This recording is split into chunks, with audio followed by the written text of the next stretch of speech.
चालाक कुत्ता, बंदर की दोस्ती और बेवकूफ बाघ। सुंदरबन नाम के जंगल में एक बाघ दूसरे जंगल से आता है। जंगल में सभी प्रकार के छोटे बड़े जानवर रहा करते थे। बारिश का मौसम जल्द ही आने वाला था। जंगल में बहुत सारे जानवरों को देखकर वो बाघ सोचता है, अरे वाह, इस जंगल में तो शिकार की कोई कमी नहीं है। मुझे इन सब को पकड़कर कैद करना होगा, क्योंकि बारिश के मौसम में ये जानवर अपने अपने घरों से बाहर भी नहीं निकलेंगे। ऐसा सोचकर बाघ जानवरों के लिए एक बड़ा सा पिंजरा बनाता है और वो सोचता है, ये बन गया पिंजरा। यहाँ पर जानवरों को कैद करके रखता जाऊंगा और जब भी भूख लगे एक एक को पकड़कर खाते जाऊंगा। बाघ ऐसा सोच ही रहा था कि तभी वहां लालची लोमड़ी आती है और कहती है, अरे बाघ, तुम्हारा बारिश के लिए जो प्लान है वो बहुत ही बढ़िया है, पर एक बात है। क्या बात है लोमड़ी? तुम जब दूसरे जानवर को पकड़ने जाओगे तब कैद जानवर यहाँ से भाग सकते हैं या फिर कोई उन्हें छुड़ा सकते हैं, इसीलिए यहाँ पहरा देना बहुत ही जरूरी है। बाघ थोड़ी देर सोचता है, उसे भी लोमड़ी की बात सही लगती है। तब वो लोमड़ी से कहता है, लोमड़ी, क्या तुम मेरे लिए काम करोगी? हाँ हाँ, इसीलिए तो मैं यहाँ आई हूँ, और वैसे मेरा भी बारिश के लिए खाने का प्रबंध हो जाएगा। इस तरह से वो दोनों एक साथ हो जाते हैं। बाघ जंगल में छोटे छोटे जानवरों को पकड़कर लाता था और उस पिंजरे में कैद करके रखता था। उस पिंजरे को बाघ ने एक बड़ा सा ताला भी लगा लिया था। जब बाघ वहाँ नहीं रहता तब लोमड़ी पिंजरे की रखवाली करती थी।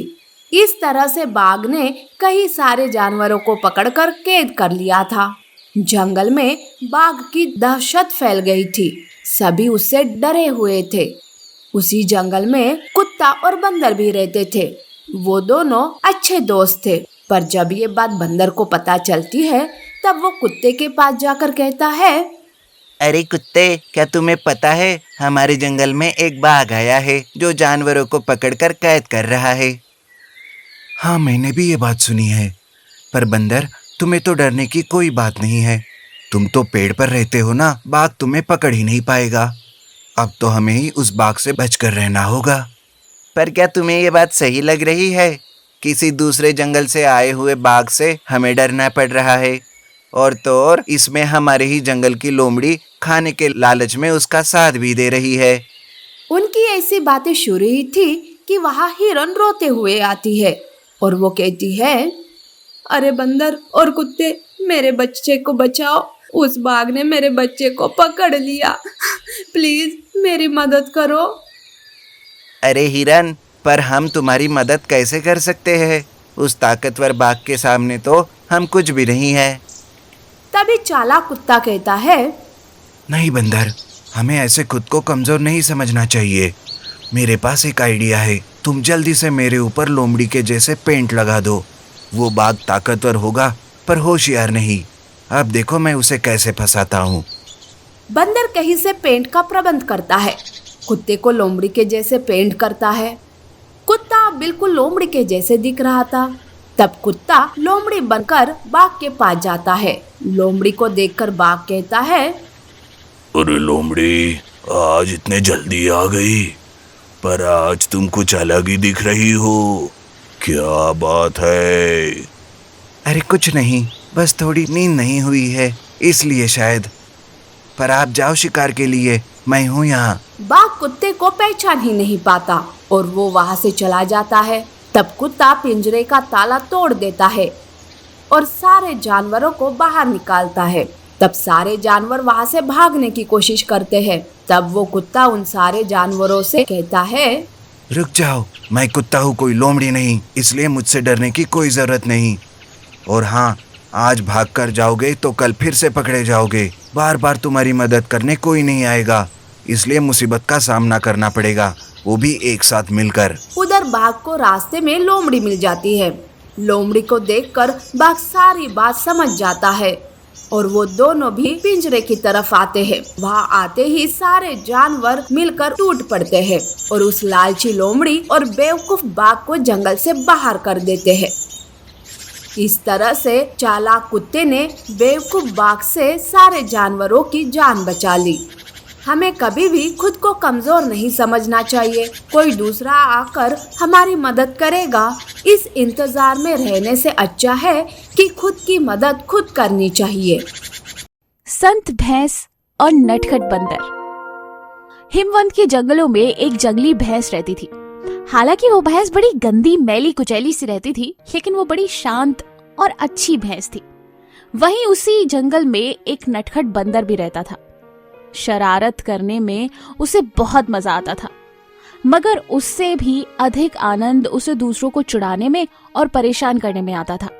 हमेशा दूसरे जानवरों व चिड़ियाओं की शारीरिक आकृति को लेकर वो उनकी खिल्ली उड़ाया करता था। अरे तुम तो बहुत मोटे हो, चलते कैसे हो? ये देखो कितना छोटा है। इस तरह वो अक्सर लोगों के रूप रंग को देखकर मजाक बनाया करता था। वो भैंस को भी परेशान करता था। कभी वो सोते हुए उसके ऊपर कूद पड़ता, कभी उसे घास चढ़ने से रोकता, तो कभी उसके सींग को पकड़कर कूदा करता और कभी उसके ऊपर यमराज की तरह एक छड़ी लेकर सवार हो जाता। भैंस इस बात से बहुत परेशान थी। तुम कितनी काली हो, तुमने जरूर पिछले जन्म में कोई काम किए होंगे गंदे वाले, इसीलिए ऐसी काली गंदी सी हो। और ये तुम्हारे सींग कैसे टेढ़े मेढ़े हैं, तुम कितनी बदसूरत हो, और आंखें तो देखो कैसी हैं। उसी वन में एक साही रहता था। उसको शैतान बंदर की शैतानी बिल्कुल पसंद नहीं थी। उसने कई बार बंदर को दंडित भी किया था और उसने भैंस को भी ये बात समझाई थी कि तुम बंदर से ज्यादा ताकतवर हो तो तुम उससे बदला क्यों नहीं लेती, उसे सबक क्यों नहीं सिखाती। लेकिन भैंस बहुत शांत स्वभाव की थी। भैंस ऐसा मानती थी कि किसी भी प्राणी को चोट पहुंचाना अच्छी बात नहीं है और दूसरों को चोट पहुंचाना सच्चे सुख का अवरोधक होती है। वो ये भी मानती थी कि कोई भी इंसान अपने कर्मा से दूर नहीं हो सकता, कर्मा का फल तो भोगना ही पड़ता है। अतः ये बंदर भी उसके किसी बुरे कर्म का फल होगा जो उसे भोगना ही पड़ेगा। एक दिन अचानक भैंस घास चढ़ते चढ़ते दूसरे वन में चले गया और उसकी जगह पर बिल्कुल उसके जैसे दिखने वाला दूसरा भैंस आ गया। तभी उछलता कूदता बंदर दोबारा से उस भैंस के साथ पुरानी वाली भैंस समझकर शैतानी करने लगा, उसको परेशान करने लगा, उसके ऊपर चढ़कर सवारी करने लगा, उसके सींग पकड़कर खींचने लगा। लेकिन ये दूसरी भैंस उतनी शांत और शीतल स्वभाव की नहीं थी। उसने बंदर के इस व्यवहार पर बहुत सख्ती दिखाई और गुस्से में आकर उसने बंदर को तुरंत ही जमीन पर पटक दिया और उसके ऊपर हमला करना शुरू कर दिया। अब बंदर बहुत हैरान था। अरे ये भैंस को क्या हुआ? आज तो ये मेरी जान ही ले लेगी, यहाँ से भागने में ही भलाई है।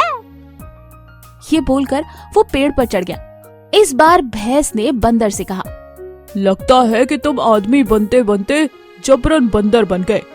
भगवान के पास जरूर अकल की कमी होगी जो तुम्हें देना भूल गया।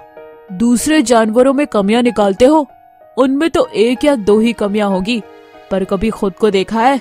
तुम में कमियां ही कमियां हैं। लगता है भगवान ने तुझे कूड़े करकट से बनवाया है। कचरा कहीं का, ना तो तू दिखने में अच्छा और ना ही दिल का अच्छा। उस दिन बंदर को शेर पर सवा शेर मिल गया था और उसको अपनी गलती का एहसास भी। अब वो शर्मिंदा हो चुका था। उसको समझ आ गया था कि जो जली कटी बातें वो दूसरों को सुनाता था वो दरअसल खुद के लिए सुनने में कितनी तकलीफ देती है। और आज के बाद फिर उसने कभी भी दूसरों का मजाक उड़ाना बंद कर दिया। तो इस कहानी से हमें ये सीख मिली कि कभी भी दूसरों में कमियां नहीं ढूंढनी चाहिए। कोई भी इंसान परफेक्ट नहीं होता, कमियां सबके अंदर होती हैं।